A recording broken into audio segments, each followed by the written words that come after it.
All right. My next guest is, in my opinion, one of the most emotionally sensitive visionaries in the world of film and cinema. My very good friend, creative mastermind, Oscar-nominated director, producer, and all-around incredible human, Ciro Guerra. Ciro has directed films that have the ability to transform, transplant, and move the audience beyond linear time and gently encourage the audience to reflect on their own spirituality, contribution, and humanity. The director of Embrace the Serpent, Wind's Journeys, Birds of Passage in 2018, and very recently an adaptation of John Maxwell Coetzee's novel Waiting for the Barbarians, a heavily relative and allegorical narrative which parallels a great deal of our current global dis-ease, and in my mind, a warning. The invisible enemy is often easier to palate than what is true and visible as it distracts us from truth. The world mover, ladies and gentlemen, my friend Ciro Guerra. Thank you, Chris. Thank you for the invitation. Great to be here. So, there's to be where you are, to have success, to have an impact on the world in the way that you do. We get to have an acknowledgement of where we've come from, right? And we get to acknowledge and utilize that experience to empower us, to empower our vision. Let's just kind of start at the beginning. When we talk about dreams, which you do in your work all the time, when we talk about purpose, when we talk about connection, when did you start dreaming to become a storyteller, filmmaker? When did that begin? Actually, it was very young. I think it was probably when I was about 6 or 7. I felt that that storytelling was a part of my life, and stories were just sort of pouring out of me. Mm-hmm. So I remember write. I mean, when I learned to write, very soon I started writing little stories, and then when I started drawing, and drawing was sort of my first love. So yeah, I started drawing, comic book like stories when I was very young. And that's what expanded your imagination. Yeah, it was. I remember, I loved movies at the time, of course, and I remember whenever I saw a movie that impacted me, I would come home and do drawings and do comic books based on that movie. But expanding the stories and just sort of doing like what is now called fan fiction, but now nothing to do with not knowing that such a thing existed. It was just, and then. And then also oral storytelling. When I was in my later years, I started also trying. It was storytelling was sort of a way of life for me, something that came out of me very naturally. In Embrace the Serpent, Katamakati says it's your dream, you must follow it. And that is prominent in all of your work. Do you feel that true for yourself? Yes, I think we as human beings are sort of trapped in our bodies, in our physicality, in our limitations, in our own mortality. So I think a great deal of being human is trying to find ways to connect to greater things, to transcend this limited, very limited existence. And when we feel that we connect profoundly with other beings, or when we feel we connect profoundly with a tradition, that gives us a sense of purpose and a sense of journey. And I think it's important for everyone to have this sense of being part of a journey and having a mission and a goal in life that is beyond the physical reality that we all have to deal with. That we are looking for that purpose. I was lucky to find it at a young age. Some other people find it very later in life, but it's all valid. It's but I think it's something that is part of what we call the spirit. I usually think about it as an inner light, something that shines in all of us, and some people try to deny it or bury it, but other people, try to make it their guiding light. What Ciro is speaking into is our truth. It is our humble and God-inspired truth. That is what I reflect on. And if you listen closely, really closely, and you may even want to go back and re-listen to this interview. Ciro is connected to spirit. He's connected to something greater and bigger than himself. And that shows in his work. It shows in his demeanor. He's one of the most pleasant, composed, calm figures, calm directors, generous directors I've ever had the pleasure of working with. You state that in order to make a film, some part of yourself would feel dead if you didn't make it. In fact, that needs to be a feeling. That feeling is essential to you deciding whether or not you want to make a film.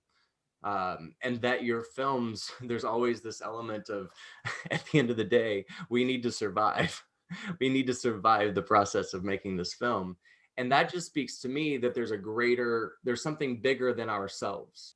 Isn't that what life is about, being and standing for something greater than ourselves? Yeah, the thing about filmmaking is that it's really challenging. It's really difficult to make any film.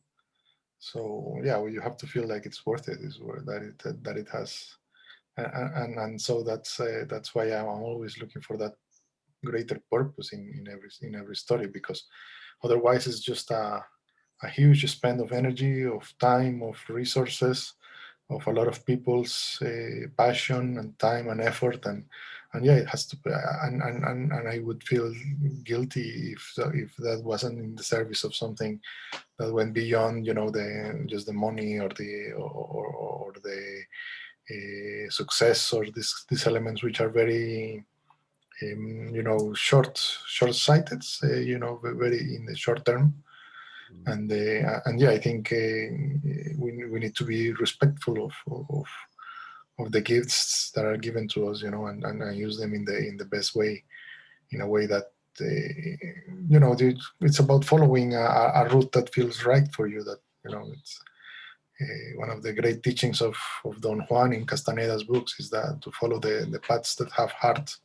Whenever you're standing in front of a fork in the road, or asking what path you should follow, you should wonder if that path has a heart, and if it doesn't, then you shouldn't follow it. And that's a guideline that has helped me through life, and has guided most of my decisions. The passage that Ciro is speaking into here is, "For me, there is only the traveling on paths that have heart, on any path that may have heart, and the only worthwhile challenge is to traverse its full length. And there I travel looking breathlessly." This is from the teachings of Don Juan, quotes by Carlos Castaneda. It's so prevalent. It's so obvious.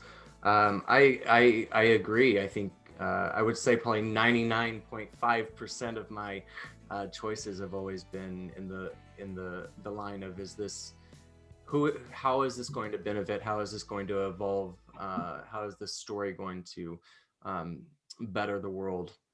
And usually, even if I'm playing the bad guy, that's that's my role in it. And being a part of, and the way you bring together a team, and anytime anybody asks me how was it working with you, I say the way you bring together a team, the way that you stand as the visionary, the conductor of the story, and you allow other people's strengths and the flow of a working progress. There's so much trust that you bring to the table. Where does that trust come from? That knowledge, the intuition? Yeah, well, I one of the things I love about the filmmaking process is how it's collaborative, and how it's about all of these people with different talents, with different skills, coming together to to to, to serve something greater in many ways. And I think it's not just about. I'm not married to a personal vision. I think if I know exactly what a film is going to be before I make it, then what's the point in making it? There should be a discovery. There should be an adventure in the process of, and that becomes that sort of involves the audience as well. So that it's not about bringing to, I mean, making something that you already know how it's going to be, and then follow number by number, but go on sort of an expedition together and a journey into the unknown. And every film is a journey into the unknown. You don't know exactly what's going to happen. You don't know exactly how it's going to turn out, and you don't know exactly how people are going to receive it. So that's exciting to me, because there's an adventure. It's an adventure, every film. And so I'm not interested in making films that I've already done before, or making them in ways that I've done it then before. I am interested in having the film speak to me, having the film illuminate new aspects for me, of my own self and of the world. So, and in that essence, I found out that the collaboration is essential. And one of the greatest gifts that filmmaking gives you is the people that you meet along the way, which is, in my case, has been really astonishing. I've been really blessed of meeting so many special, unique people, and so many different people from all parts of life. And how cinema is able to bring them together is something that is always amazing to me. Absolutely. Yeah. I mean, you definitely were a part of generating that for my life, my family, the people who love me as well. This isn't just possible for people that are in the arts. You can be a visionary for the life that you want. You can be a visionary for living out that inner truth that exists inside of you.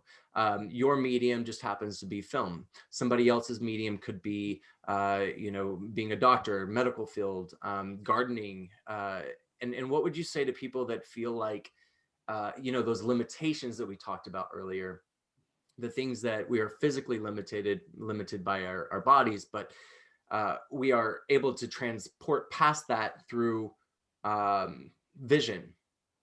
So if that vision is possible, and then you let go of the how and you begin to move forward, like you were saying, you had a vision for what you wanted to create with the films. The how, you weren't quite sure, but you trusted that process. What would you say to people who want something and feel like they allow their quote unquote limitations to prevent them from having it? We all have limitations. Everyone has limitations, and there's no such thing as superhumans, or people who are without flaws, or without doubt, or without fear, or without anything. We all have. We are all very similar in that sense. Mm-hmm. And so basically, and we are also, I think, people are very limited by the idea of success. Success as a goal. And I think success can be really tricky. It's not necessarily, it doesn't, what we understand for success is not necessarily what we have been presented as success. So it's about understanding who you are, and what one, and listening to your own self. What we all have that inner voice, and following that inner voice, I think, leads us to transcend our limitations, our fears, and sometimes we are deceived. And we make mistakes. We sometimes take the wrong paths, or but that's all. There's nothing to be afraid of in that. There's a lesson there too. There's a lot to be found in I mean, and you learn more from failure sometimes than from success. I personally, I've learned more from my personal failures than for the projects that have been successful, because and failure in many ways can be a gift too. In this process, you'll experience many of these speakers, experts talk about failure. What I would encourage at this moment is to stop for a moment and ask yourself, if you are limited by the possibility of failure, the idea of failure, and then ask yourself, what would it be like if you took the chance, that you allowed yourself to fail, maybe you allow yourself to fail over and over and over again. Because once we allow ourselves to fail, and then And you took the words right out of my we mouth. ultimately You succeed. have to be willing to pay the price of failure, and in that paying the price of failure, you gain so much. And that's where a lot of magic happens. So I want to talk to you a little bit about what's happening in Colombia with COVID, the experience that's there, and our dear friend Antonio Bolivar passed away in May. And I haven't really spoken to you about that since. I know I did a video to raise money.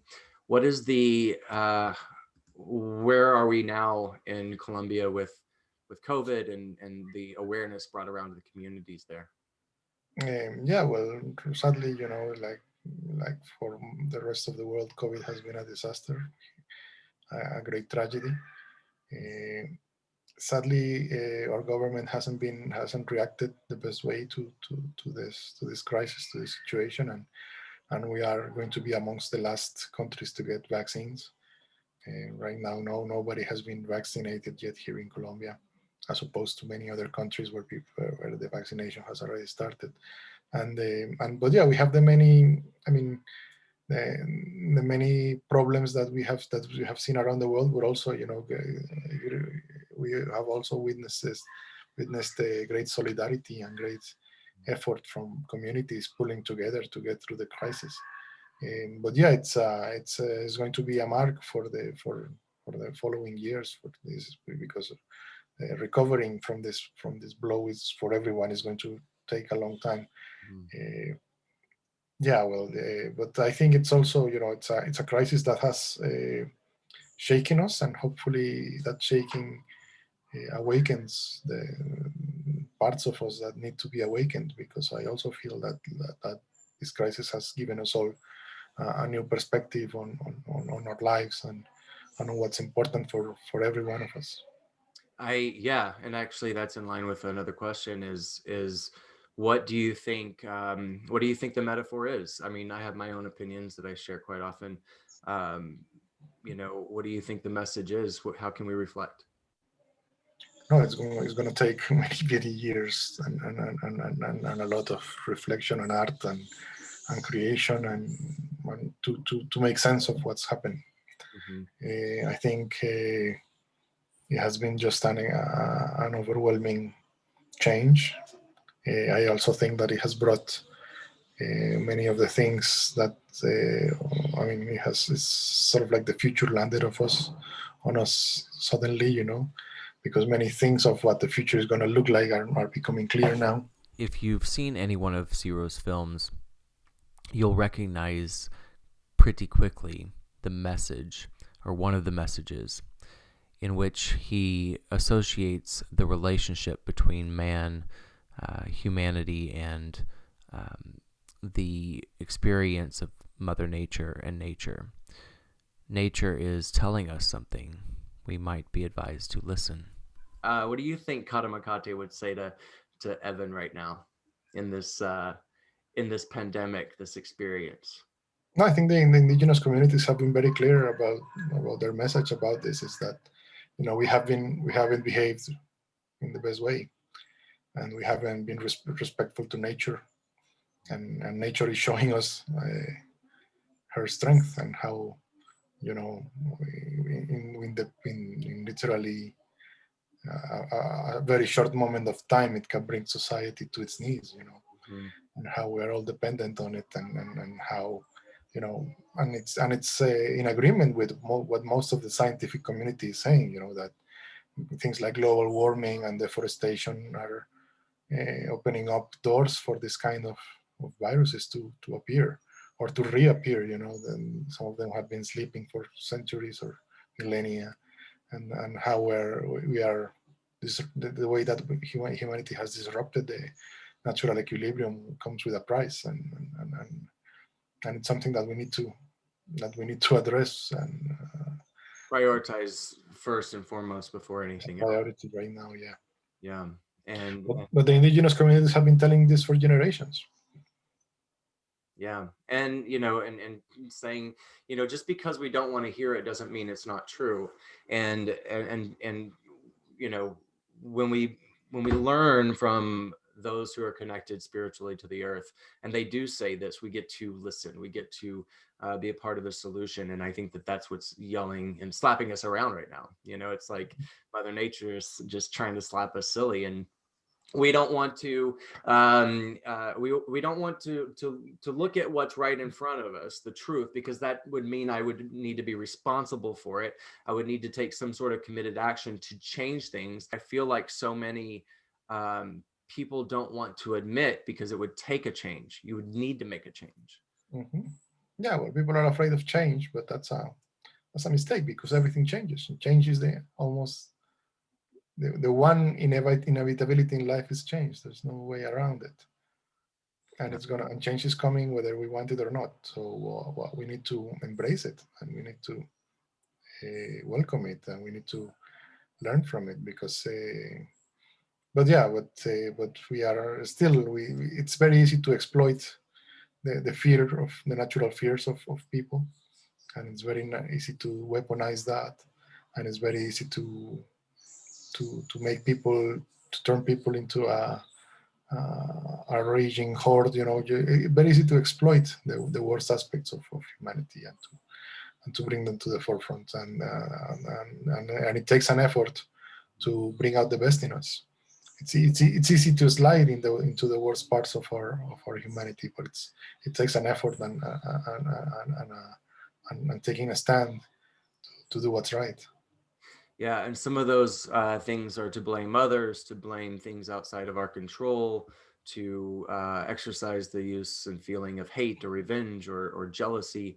And it's okay to have all those feelings. It's just the actions that we take is what's important, right? So if authenticity is feeling something that is true inside of you, and then reflecting that on the outside by saying, hey, I feel this way, I'm uncertain, and I get to acknowledge that, as opposed to lashing out and taking revenge or whatever. Um, you Yeah, I know, think it's important. I think we all have those feelings inside of us. It doesn't make you evil to feel those things. It just makes you human.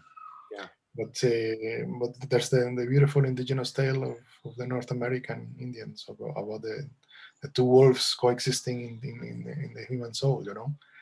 And the white wolf filled with hope and kindness and mercy, and the one filled with hatred and revenge and jealousy. And they are at constant battle. There's a constant battle between these two wolves, and the one who will win is the one you feed. yeah.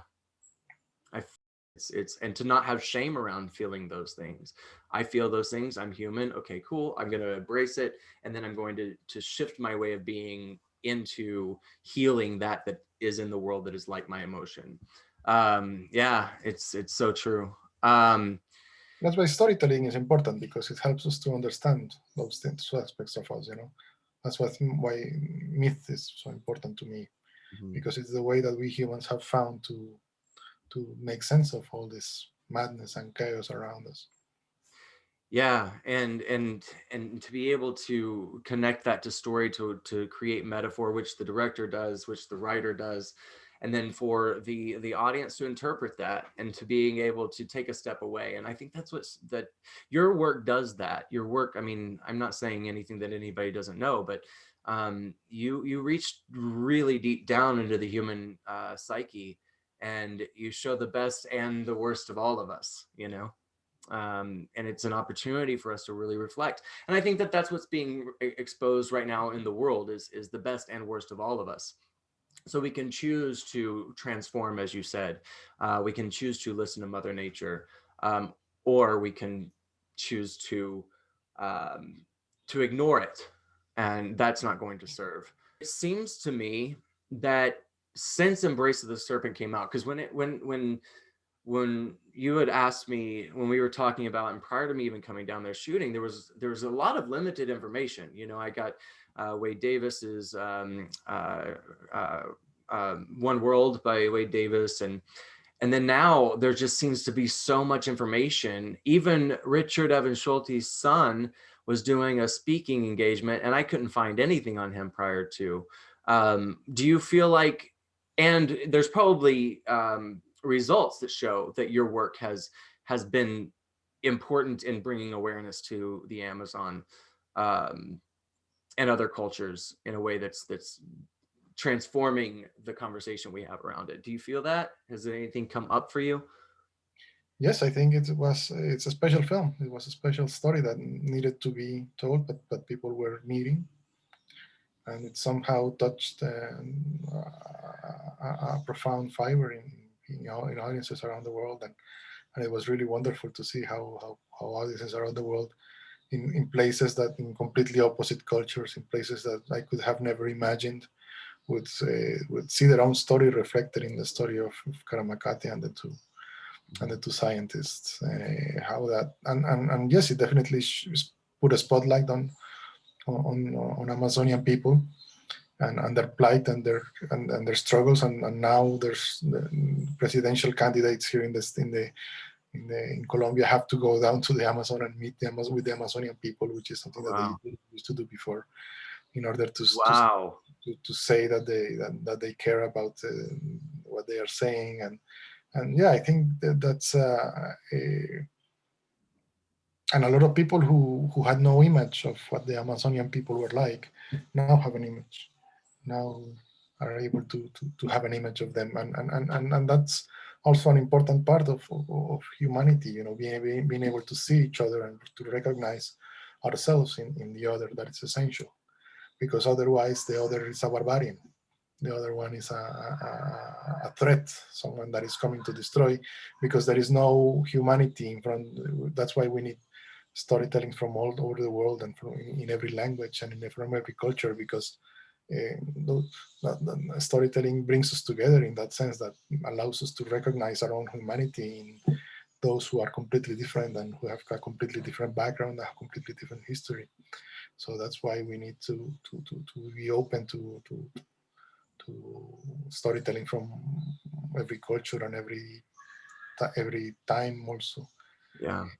It expands our empathy, and that's essential. I mean, we need to, my thought is that right now, more than any time, or, it could have always been the case, that empathy is essential to where we are, to answering the questions that we're experiencing today. And that's exactly what you are saying in your work, and that's exactly what you just referred to.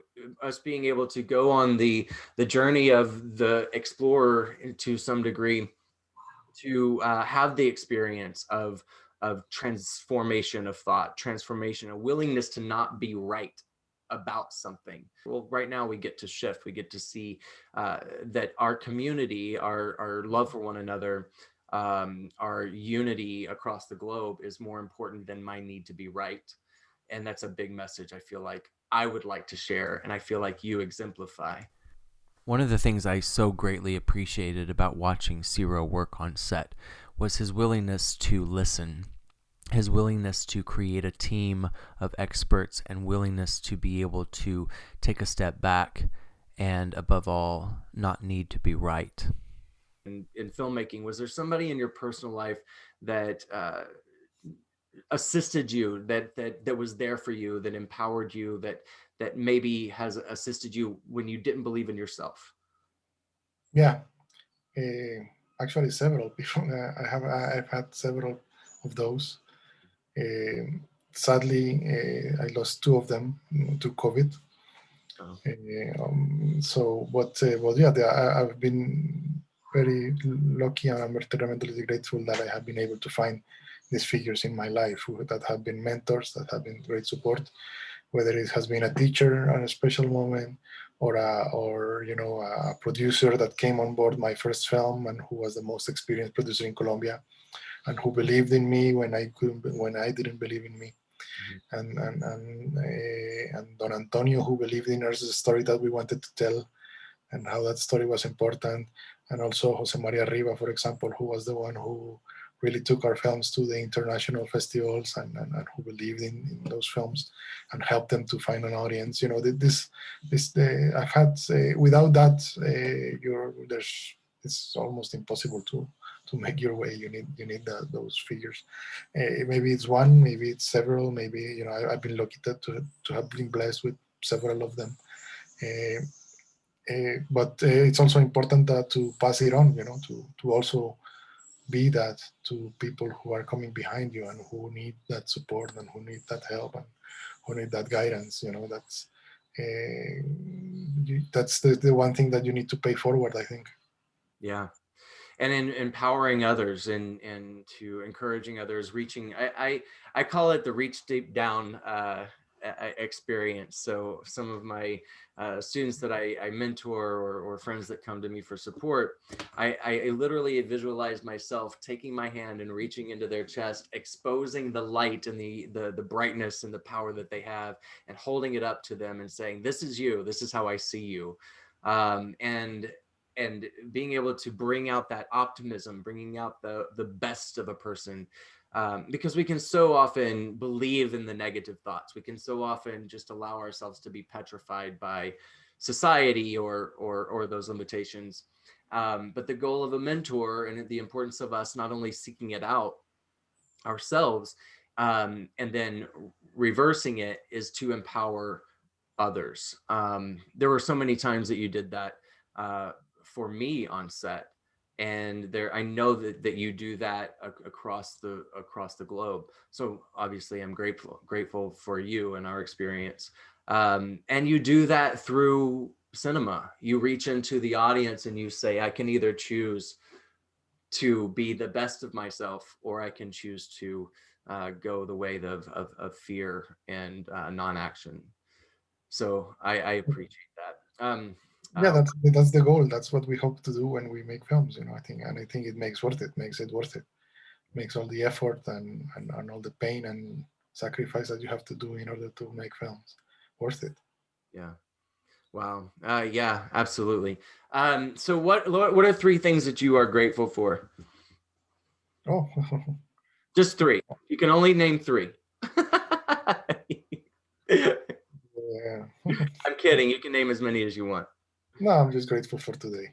Basically, if I had to sum it up, I would say I'm just grateful for today, for being here, for everything that has led me here, and for the opportunity of tomorrow. I know you were shooting in Mexico when COVID hit, and now you're back in Colombia. Do you feel feel safe? You feel is there anything that I can contribute? Is there anything that I can do? I mean, we're stuck in our house, and we have a big garden and everything, so we're pretty fortunate. But how are you feeling? Yeah, well, it was a rough year for me, like for everybody else, and the worst part, of course, of the year was the loss of Antonio. The loss of Antonio was the worst part, and the loss of Jose Maria Riva, which is a very special friend and mentor to me, also on the same weekend was the worst part of the year. Wow. I also had to.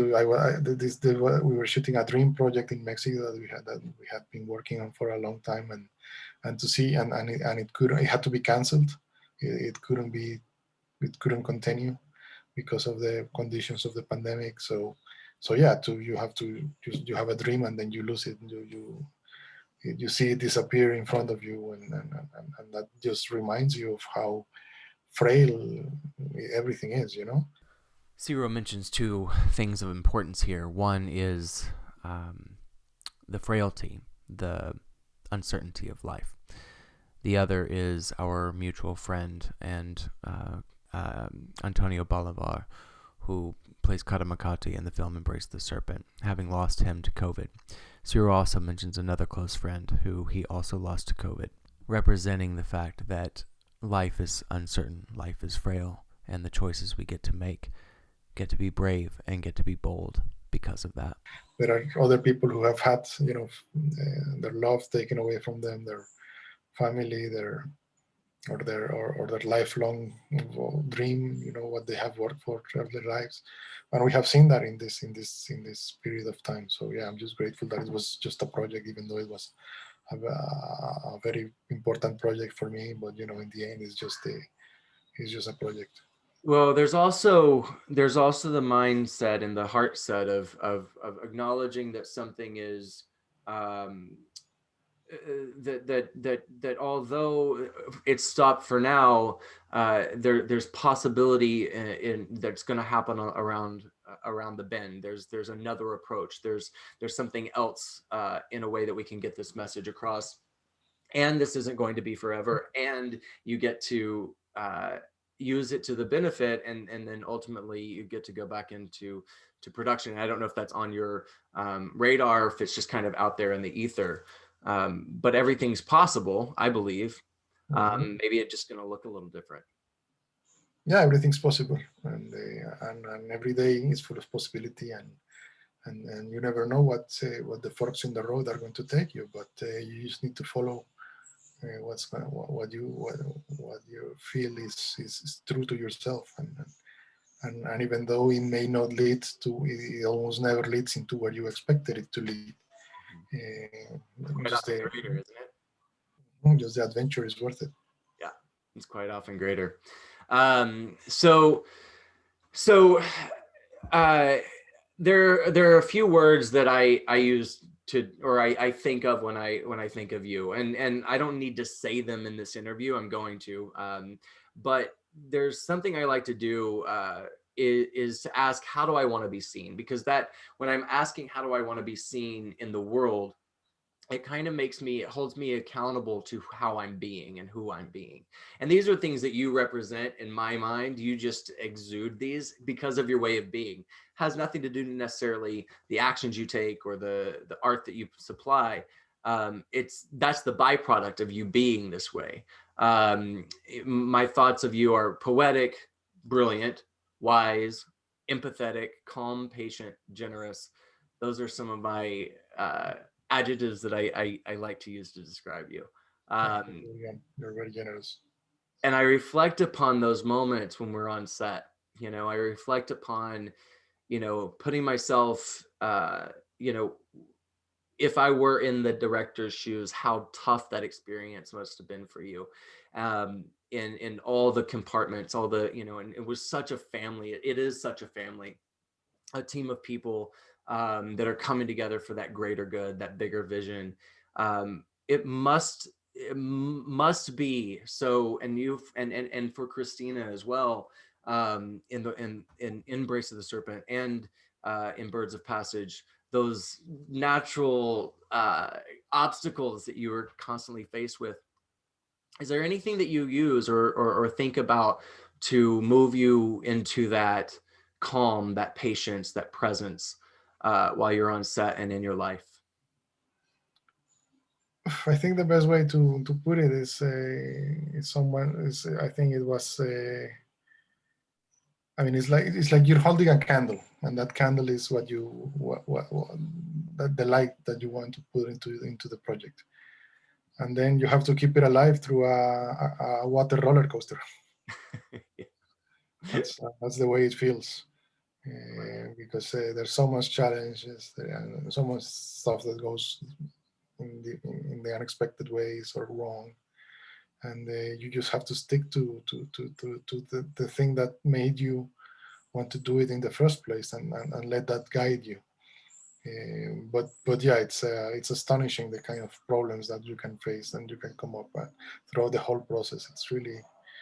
It's a crazy process. That it is. Well, this life is a crazy process. You just put it into a 2-hour narrative.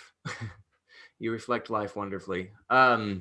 So is there anything that you'd like to share in terms of your experience? And just keep in mind, this audience expands, that it is for entertainers. I've got some incredible inspirations that are woven into the fabric of this series. Is there anything that you want to share with the audience, from, if you could reach someone in the middle of in the middle of Colombia, a kid, somebody who's having self-doubt, somebody that's unsure of their possibilities. Is there anything that you'd like to share with them? I mean, it's you've heard it in other places, but yeah, in my personal experience, it applies too. Embrace of the Serpent, which is our most valued and successful project, is the one that faced the biggest rejection when we were trying to make it. It was have been rejected at least 17 times. So yeah, it was a project that was very difficult to believe in. Nobody understood what the hell that project was when it was on paper, and we just Christina and me, we just stuck by it, and we believed in it, and we believed that it was worth it, even though everyone was saying that it wasn't viable and didn't want to make it. So and it is of all the projects we've made, is the toughest one in that sense. All the other projects found more support than that one, and that's the project that has become that has reached a wider audience, and has, so so you never know how it's going to work. So You transform so many lives. yeah. What I'm hearing you say is that you're going to feel rejection. You're going to feel rejection, but you know your truth. Um, you can see what's possible in you, and we're all unique. And had you agreed to all of those naysayers, this film wouldn't have happened. My life wouldn't have been transformed. Many other people's lives wouldn't have been transformed, but you stuck to it. And I, for one, am grateful, and I know a great many people who are grateful as well. Ciro, my friend, thank you so much. This is kind of a closer link to a conversation that I've wanted to have with you and connect with you. I know that when we see each other in person, I am going to give you a big hug. Maybe I'll still be wearing a mask. But there's always the professional element. There's always the the interviews or the carpets or the whatever that is. And I'm just grateful to dive a little bit deeper today with you, and to simultaneously inspire so many, because that's been a big heart pain for me in the past year, is just so much negativity, the worst of both worlds colliding in many ways. So I've made a commitment to make a shift in that with this. So yeah, I'm very grateful to see you. I'm very grateful that you are doing well, and that you are finding the positive in this rather dark moment. Yeah.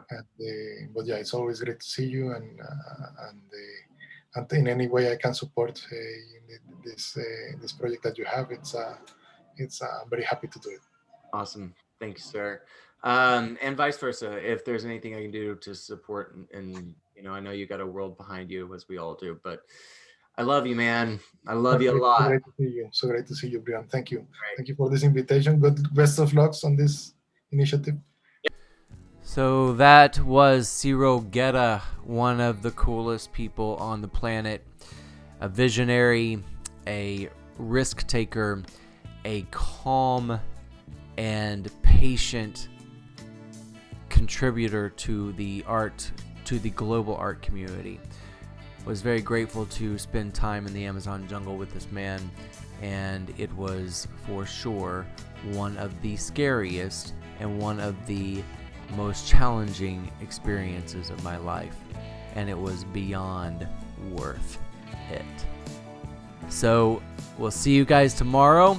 Have an amazing rest of your day. Go over to Facebook and connect with me and let me know what you think about this interview, what stood out, what did you connect with, and what is your vision, and what are some prices that you're willing to pay to make your success, to make your dream come true, to make your life as big and full and bold as possible, which everything is possible.